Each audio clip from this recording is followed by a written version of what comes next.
This is Healthcare's Missing Logic podcast, episode number 192. Today, our special guest is Graci Harkema. You will hear the amazing story of her journey from the Congo to Michigan, of her stepping into who she is, and how she's impacting lives and work cultures all across the world. You won't want to miss her story or her why.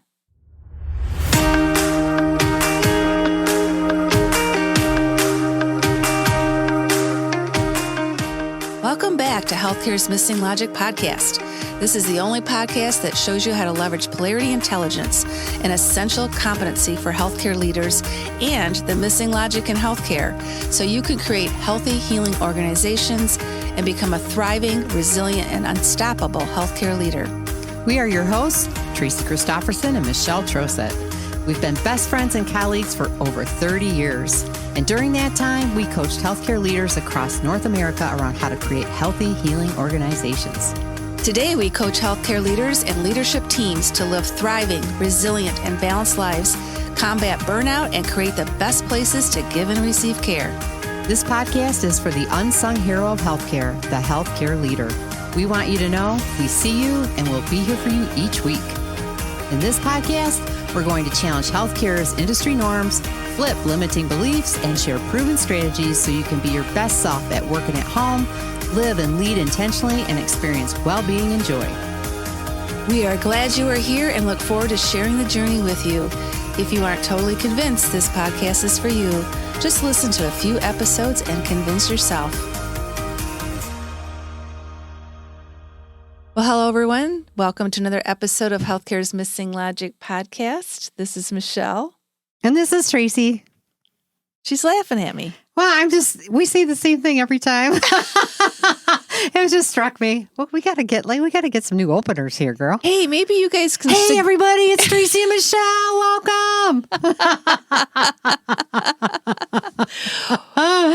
Oh, habits. It is a habit. I know. It is a habit. Well, I do the same thing. I'm just saying. I just noticed it. I think it's just, it's just how we are, right? It is. Well, this first part is the welcome part. I don't know what else you want me to say. We're just really glad you're here today. We're happy to be here, evidently. Yes, we are. We are. Yeah, we love podcast days. We do. Fun. We like doing our solos and we like interviewing awesome guests. And today we had a very special guest, Graci Harkema, who was on our show today. Yeah, what an incredible woman. Yeah, incredible. Young, incredible woman with a great story. Yeah. So many lessons. I had so many takeaways. Yeah. She's very remarkable. Mm-hmm. Just very remarkable.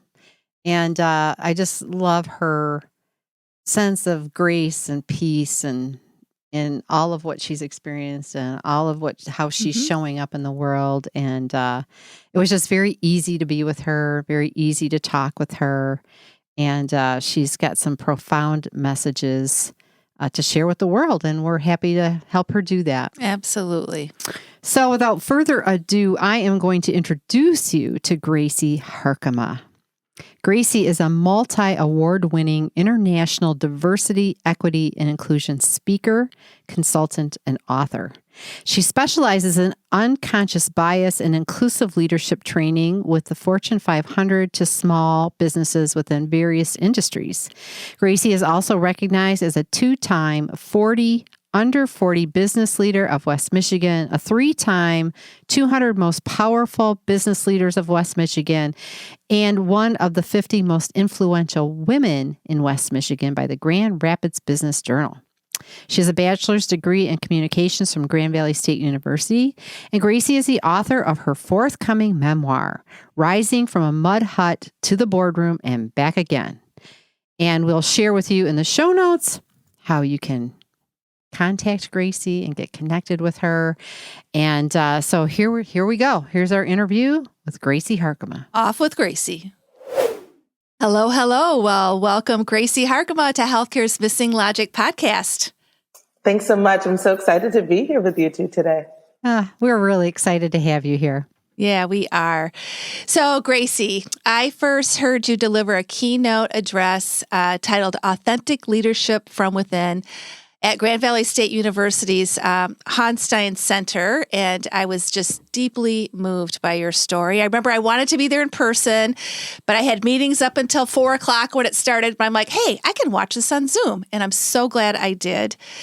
And you have written a memoir now about your journey from the Congo to Michigan, which you shared in that keynote, and about finding your identity and your place in the world along the way. And it was so powerful. So now you've written a book on rising from a mud hut to the boardroom and back again.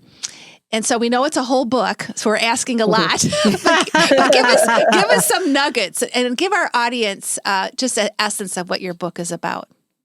Yeah, I appreciate it. Thank you. So the overall theme of Rising is about how we can rise over the adversity that life throws at us, how we can rise above those challenges and those obstacles, even in the darkest hour. And so as I talk about my experiences, there are so many times where I felt like I was the only one. I felt like I was the only one of my kind because of the identities that I've had and different life experiences that I went through and different traumas that I was experiencing. And as I was going through it all, I kept everything silenced. And of course, I thought I was the only one because I wasn't opening up myself to others. And also at the same token, I wasn't hearing about others' experiences. So what led me to write this book is not about me. It's not, yes, it's about my life, but the important part about it is to share my experiences with others that others can relate to, and for others to realize that no matter what adversities and journeys that they're going through, when they feel like they're alone, that they aren't alone. That's so important. So important. What an incredible lesson, right?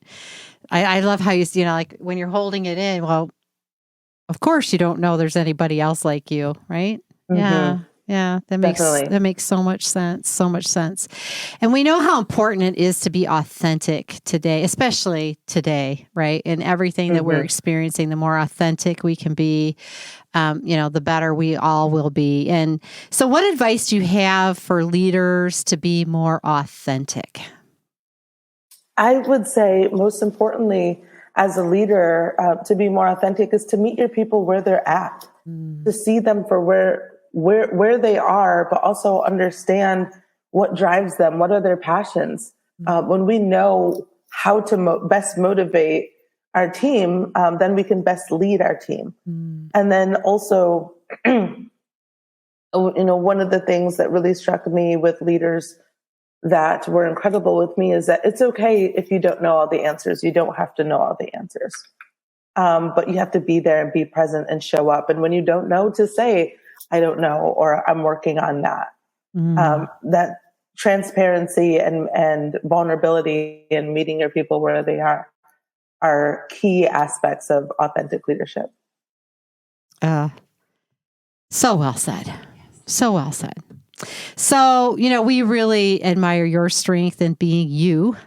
And so maybe share a little bit about some of the experiences you've had and what helped you be brave and stand in your truth in the face of those experiences, just so our listeners can get a better sense of who you are and what your journey has been. Yeah, I would say the thing that I'm most notably known for in terms of stating my truth is that I publicly resigned from a prominent role in diversity and inclusion in 2019. And it was a global position. I publicly resigned, and my resignation from that position ended up becoming national news. And what helped me have bravery and have courage was because I realized that my actions weren't just for me. I had to be brave because I was using my voice and my platform for all the people that had been silenced, for all the people that had been marginalized, for all the people who had been shut out. And so when I realized that my actions aren't just for me, my actions can also empower others and give others validity in a time of need, That's what gave me the courage to do it. It was terrifying. It was scary.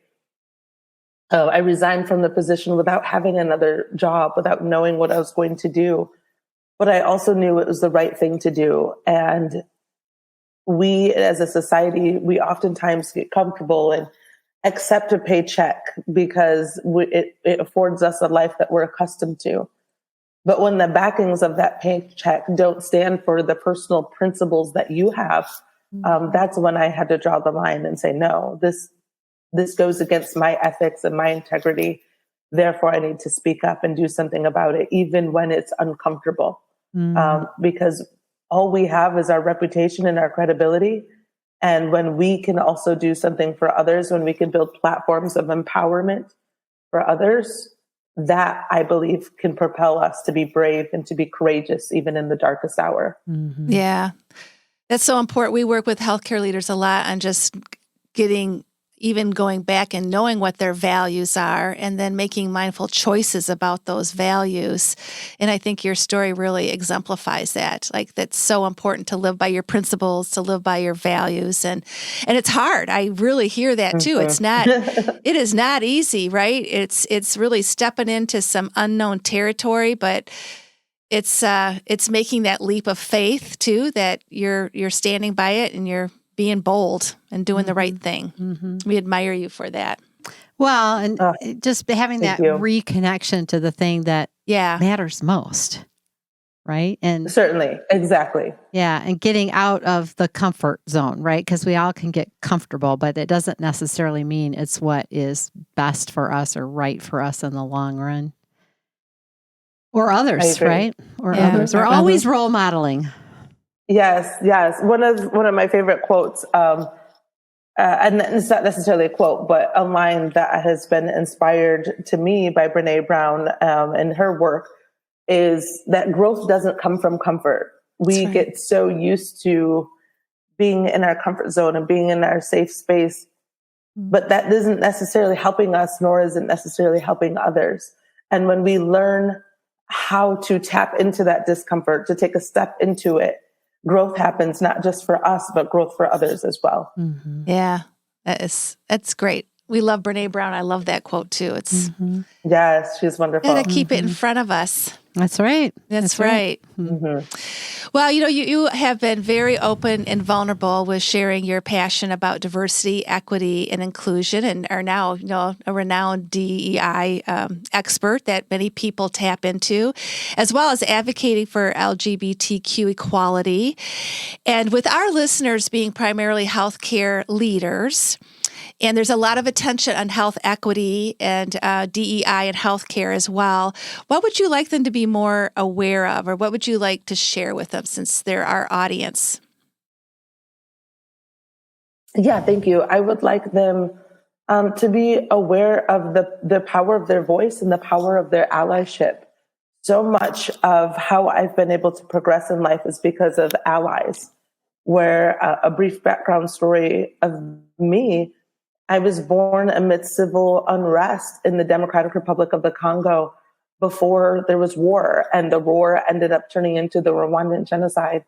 And I didn't have an opportunity of life. I didn't have a future projected in front of me because of the dire situation that I was born into. And I had 4 different diseases and I only weighed 3 pounds at 1 week old, was given 12 to 24 hours to live. But I ended up getting adopted by an American missionary family from Grand Rapids, Michigan. And they saw and tapped into their faith to know that I was supposed to be theirs. And so they took a risk. They took a risk and met me where I was at and loved me and cared for me. And then eventually, when I was almost 4, we moved to the US for me to have the opportunity of an American education. And growing up, I lived in a very homogenous area. There was hardly anybody in my life that looked like me. And that was really hard. I really struggled. I felt so different. I felt out of place. I felt like I didn't belong. And then on top of that, I was keeping it a secret from the rest of the world that I'm gay and I identify in the LGBTQ community. And I didn't want people to know because I didn't want there to be another thing that made me be so different when I already looked so different. And so I kept it buried inside. For 22 years, I kept it a secret. And it wasn't until I had a job interview in 2013 with a global tech company where the director, a stranger, said, "Tell me of a time when you had to overcome adversity." And my initial thought was, oh, this is such an easy question. This is such an easy answer. I could talk to him about, the circumstances of which I was born into and being adopted and moving from the Congo to the United States. And I realized that that was a cop-out and that the real answer of overcoming adversity was coming out. I said, I'm overcoming adversity right now by telling you that I've been keeping it a secret from the rest of the world that I identify in the LGBTQ plus community, and that I had been making up stories of fake boyfriends for the previous 10 years just so I could feel like I was fitting in the workplace. And his response to me changed my life. His response to me was that he was proud that I could be my authentic self with him. He was a straight white male. I'm sure at that point he had never been to a pride parade. I'm sure at that point he didn't have very many people that in his life that he was close to that were out in the LGBTQ plus community. But what he did is that he met me where I was at. He saw me for who I was. He saw my identities as my strengths and my superpower, not as my shame. And so my advice for all of you here on the call and listening in to this podcast is to know your power. You don't have to have lived the same life experiences as somebody else to be able to meet them where they are and to empower them to be who they are. One voice makes a difference, and all it takes is one person saying, "I see you, you are safe here. I value you." That's what that person did for me, and he changed my life. And so the power that you all have inside of you can change somebody's life just for being who you are and seeing somebody for who they are. No, that's great advice. And in healthcare, it is one patient, it is one family, it is one colleague. It's a big community, and so I love meet them where they're at, because it's such a powerful just phrase to hang on to. It's just always meet people where they're at. Well, and it's been a foundational principle of ours for a long, long time. We kind of, in our journey in healthcare as young leaders, that was one of our mantras, right? You can't change anybody but yourself, and always meet everybody where they're at. I mean, they just are where they are. And just because they're not like us or don't think like us doesn't mean they don't add value to the situation, the environment, or wherever you're at, whatever the context is of the interaction. It's just like a core principle to being a human being. Yeah, it's human. It's humanness. Right? It's that humanness and keeping that humanity at the forefront. We're all human beings at the end of the day. Exactly. Right. Yeah. And how powerful and how brave of you. And it sounds like it just kind of came out of you, right? Like, I certainly was not planning on sharing it. It came out like word vomit. Yeah.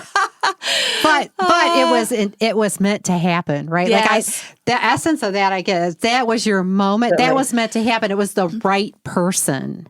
It was almost like divinely guided, right? Like, this is the right person. I agree. Yeah. Did you have that sense about him as you were in the interview? Was there any? I'm just curious to see if you had that sense that he was an open person, an accepting person, if there was any kind of cues to you that indicated this is a safe space, or? Yeah. Great question.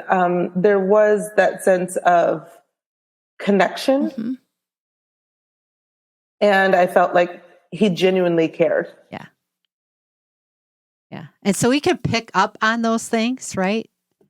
When you're with people. Yeah. Right. You can tell. You can tell who's with you and who's not, right? Like just by the way we are with each other. So I think that's so important for people as well, right? When you're thinking about meeting each other where they're at. And it's just that, having that openness and that willingness to, be receptive to whatever anybody brings. Yeah. I agree. So important. Well, You've been writing, you wrote your book, and we're also on a journey of writing our own book, Polarity Intelligence. Yes. And that's a missing logic in healthcare. And so that'll be published next year for us. But Congratulations. thanks. Thank you. Yeah, it's quite the journey, wouldn't you say? Yes. I know that journey so well. So share a little bit about some of your greatest lessons, maybe, and kind of in your journey of writing your book. Oh my. I would say, writing a book is so arduous. And it's interesting. I just looked up these stats yesterday. Of all Americans, 200 million Americans want to write a book at one point in their lifetime. That's a lot of people. And of the 200 million Americans who want to write a book, only 3% do. And of that 3%, only 20% of those get a book deal and get published. And so it's wild. The process, and after looking at those stats, it's like, it seems like it should have been a no-brainer to me, but it wasn't. It's much harder than I thought it was going to be. And there were so many times where I finished writing the book. I thought the book was done. Like, okay, great. I finished writing it. It's all set. And then the editing over and over and over and over to finally reach that moment of, yes, this is perfect. This is how I want to send the book in the world. For me, the lessons are that it's a marathon, not a sprint. Mm-hmm. It's hard. It's frustrating. But to keep your eye on the prize and to not be discouraged. And it's funny that I say this because there were so many times where I was discouraged. The process is going to take for all of you who are interested in writing a book, and for the two of you, the process is probably going to take longer than what we think. Yeah. Oh. and what we hope and expect. But find comfort in knowing that each additional edit that we didn't think was necessary is going to make the end product, the book, better. Yeah. That each step that is additional, each step that we didn't plan on, each step that's longer, another set of eyes that need to read it, it's going to make it better. Yeah. Definitely. Yep. I would so agree with that. Check. Yeah, I would so agree with that. And when you think about it, when you write a book like that and it's going out to the world, talk about authenticity. Mm-hmm.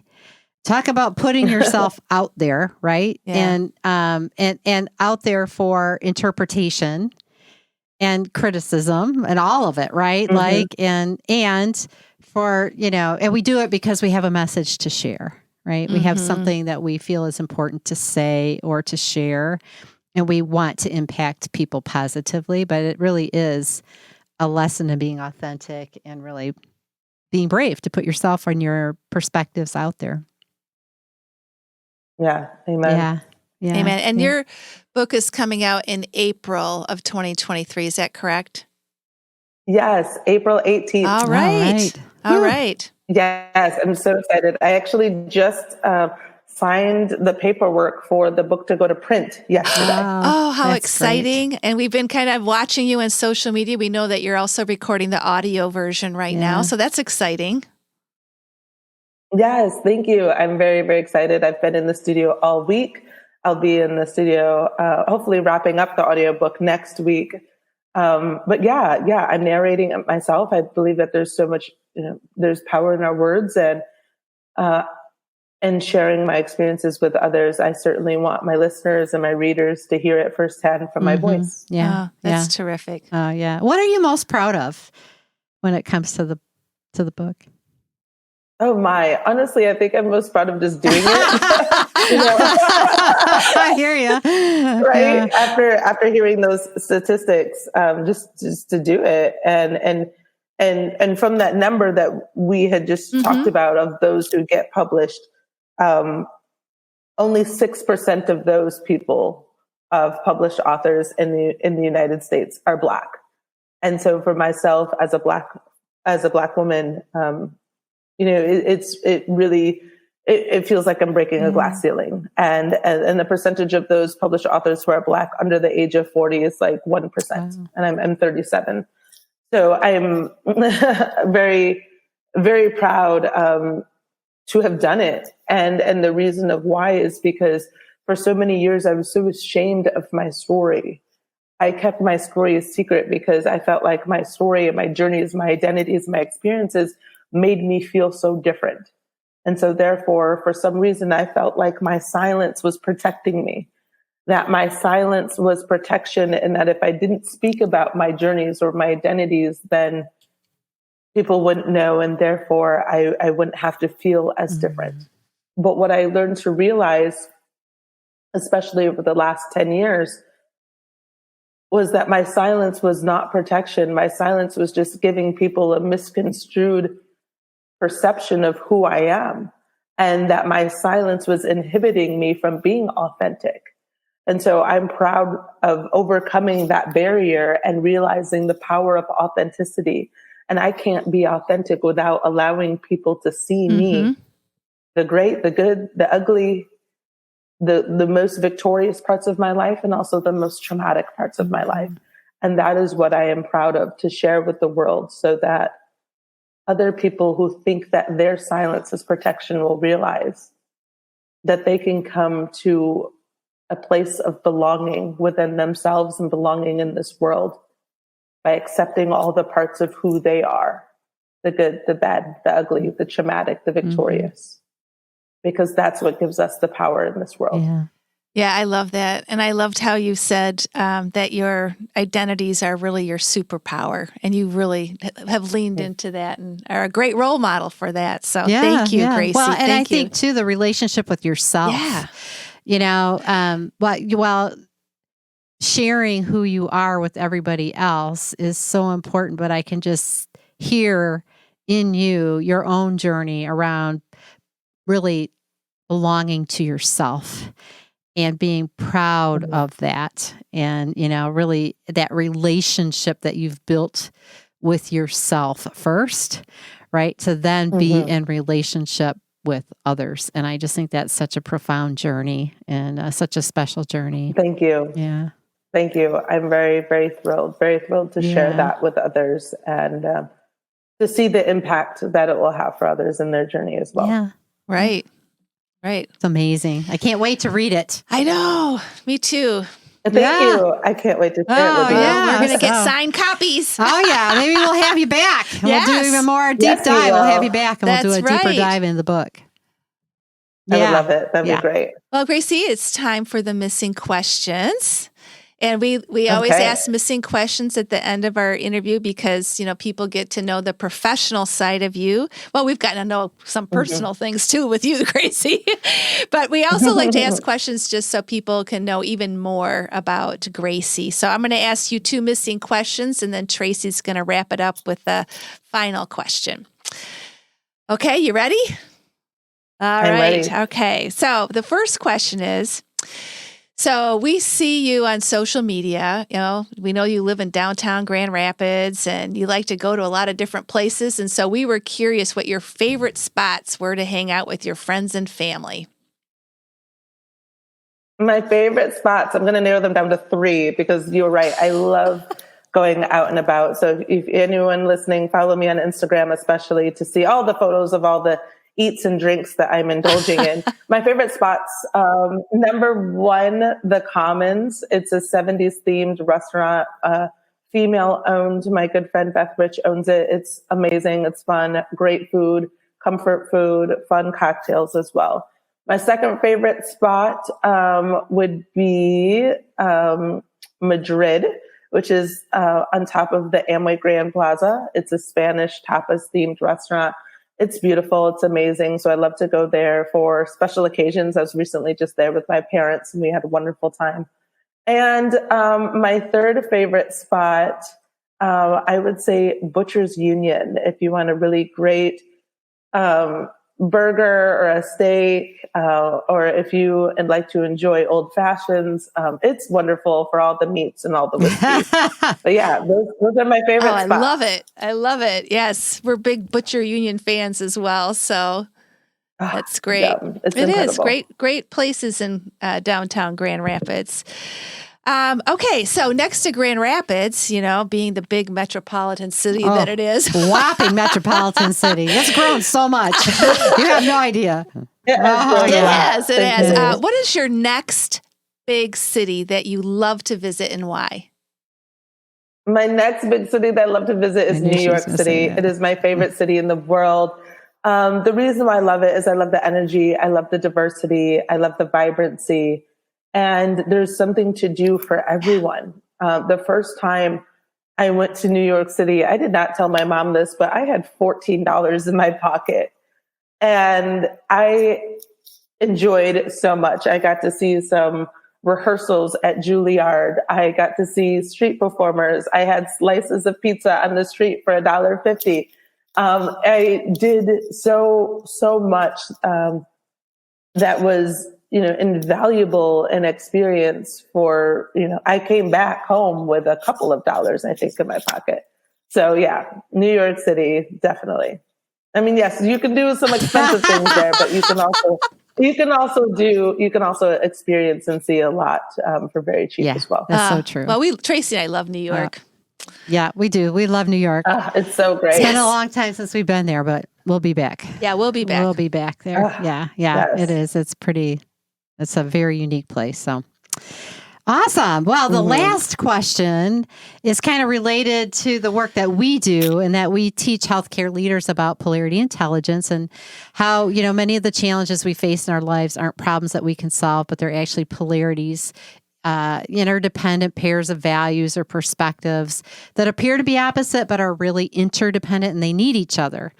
And one of the things that we have learned about polarities is that it's often that we have a preference pole. So while both are important and necessary, sometimes we just naturally lean one way a little bit more than the other. It's just a natural preference.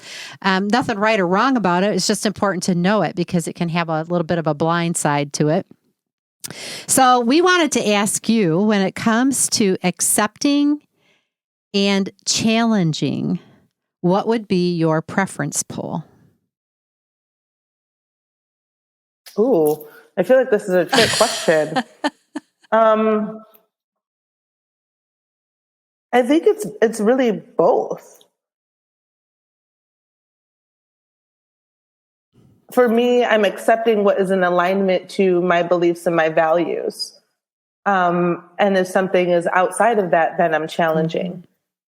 But I'm not necessarily challenging to fight it, but it's more challenging to gain more information or gain more awareness or gain more insight. Yeah. So, I couldn't pick one or the other. I believe the two go hand in hand, but they should go hand in hand. They do go hand in hand.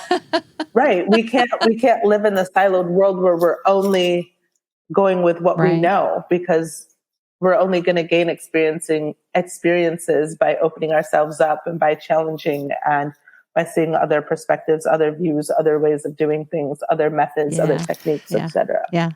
So it would be both. Yeah. Okay. Well, it wasn't a trick question. Both are right, but I'm not surprised. I'm not surprised by your response because you do both very well. You accept people where they're at, you accept your values, and you're also challenging the status quo and challenging when something bumps up against your values. So I'm not surprised. Yeah. No, they're both equally important. Yeah. And many times people like you who are leading these kinds of efforts, naturally, it is harder to see a preference in that. And that's perfectly fine. That's awesome. Yes. Appreciate that. Thanks for sharing your thoughts about that. Very, very, very important. Yeah. Wow. This was wonderful. It's just so much fun to be with you and to talk with you. And we just so appreciate your willingness to be on the show today. Thank you so much for having me. It's great to get the opportunity to spend some time with you and your listeners. Yeah. Hey, we'll look forward to having you back when the book comes out. For sure. Yes. Thank you so much. A book is available now for pre-sale anywhere that you buy books, at any of your favorite retailers. And then also connect with me on my website, graciharkema.com. Again, there's no E in Gracie, so it's just GRACI Harkema, GraciHarkema.com. If you are on social media, follow me on Instagram. My handle is @theGraciHarkema. If you're not an Instagram person and you're more of a Facebook person, follow me on Facebook. My business page is Graci LLC. All right. And we'll make sure all of that gets in the show notes as well. Yeah. All Perfect. right. Thank you so much for having me. You're so welcome. And for our listeners, thank you for tuning in again to another episode of Healthcare's Missing Logic podcast. We'll see you next time. And until then, stay safe and healthy. Bye-bye. Bye.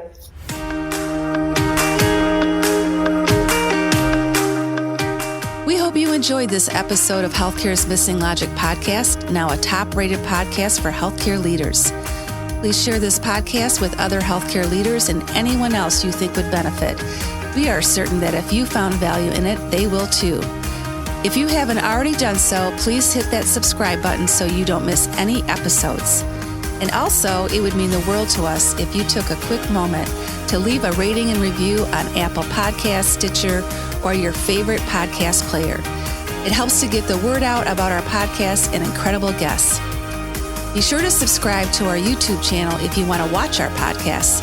You can also follow us on our Missing Logic social media channels, LinkedIn, Instagram, Facebook, and Twitter. Until next time.